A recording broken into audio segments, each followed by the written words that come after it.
Uh, as always, as you said, we're learning about our kids and learning about the conference each weekend, each time we go out there to play, and the competitiveness that goes along with the conference. As you said, it's a lot of goods, a few things we're learning, getting better at, so a few things we're gonna make some adjustments on. But I think in all, it's a productive weekend. Bats are coming back around. Kids are certainly. Tori kind of got out of her slump a little bit. She's lighting things up. Kyla, it's not necessarily with Kai result based, but Kai had some extremely hard hits that happened to be right at people. Could have been game changers. Those are things that are just we gotta stay positive with her. But as soon as she finished off with that game-winning double that finished that last series off, she's been swinging a good bat. Sometimes the results are not always there because she is, just lacing it right at somebody and getting, making some good catches. So, but she's staying up positive in regards to her approach and her at bat. So it's been good. Would you say these slugfests that you've kind of been having are fun to be in, or would you say they're kind of stressful? Yeah. That's the easiest way to explain it. Offensively, they're exciting. It's fun to be around. I think even as anybody a fan, it's fun to see. Defensively, it's a nightmare. So yeah, the answer is yeah. I don't know how else to say it. It's a combination of the two. But yeah. Talk a little bit about Tori. She was just Player of the Week for the second time this year. She's hitting 500 on the season, and for the week she hit 740 and 7 doubles and 3 homers. I mean, you could talk about her play a little bit. I won 16 of her. She's not only as a player but as a person, as a young lady. She's one of our captains. She's a leader all the way, not only on but off the field. She learns every day. She really takes in our approaches and listens to some approaches. She's a student of the game. She learns at every at bat, every pitch that's thrown. Again, wish we had 16 of her. Would make things really simple. She's making the best of her senior year. She had some injury plagued last year a little bit, and she is making sure that she's taking advantage of every at bat, every defensive segment that she can.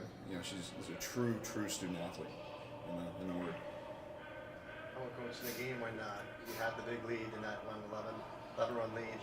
Is that one of those games where you can look back at the team and say, this is the conference we play in, you can't let down, and you got to keep it going for 7 innings? That's pretty much exactly the conversation that was had between games. Is there's no lead that's safe, and we made some adjustments, did some things to do something, and I take accountability. Maybe doing more adjustments than I probably should have, but and learning too. That same exact statement is there's nothing that's safe, and but it's a learning experience too for all of us. And that part of it is the conference is extremely competitive, and nobody gives up. And so yeah, that's kind of as you said, that's the conversation we had between the two games, and letting them know that hey, we've got to go out and fight every inning, fight every every at bat, every defensive play. So yeah. All right, Dave, you guys head out on the road for 6 games this week. What's the approach for this week?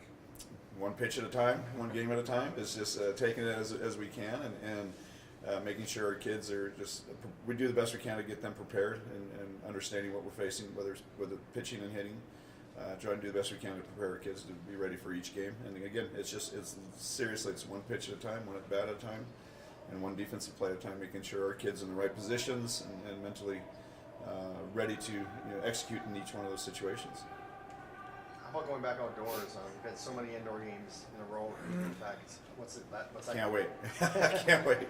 I just had a discussion with somebody earlier today. Playing inside the bubble early in the season was a novelty. It was kind of nice, but this game was meant to be played outside. Now it's starting to wear a little bit, but we'd be excited. We'd love to get outside. Every time we've played, whether it was the tournament down in Emporia, Kansas, or in Vegas, it's so much fun to be outside and playing the outdoors and where the game needs to be played. But I can't take away the fact that we're getting games in where a lot of schools aren't, or they're scrambling to get their schedules filled and things. So it's a dual-edged sword. Yes, I'd love to get outside, but at the same time, I'm glad we're getting the games in and getting the competition in because it's necessary. We're hoping we continue to get better, work towards that conference, tournament, and hopefully we can do enough to get into that and give ourselves an opportunity to play, and I think try to play our best softball at that point in time. How great was it to see Laura throw the shutout on Tuesday? That was probably obviously one of her better games. Yeah, it was, and it was fantastic not only for us but for her. Now she's she understands, and she was pitching a great game up until that last few innings against Wayne. She's really gotten that competitive, really starting to come into her groove. She's doing a really good job and continuing to get better. She's a competitor, and now, what it is raises our level of expectation of what she can do in games. So it's good for both of us and the team. So we're excited about that. Kai's done a great job also. She struggled second game. Pitchers have it too. It's just one of those days. She was just had an off day.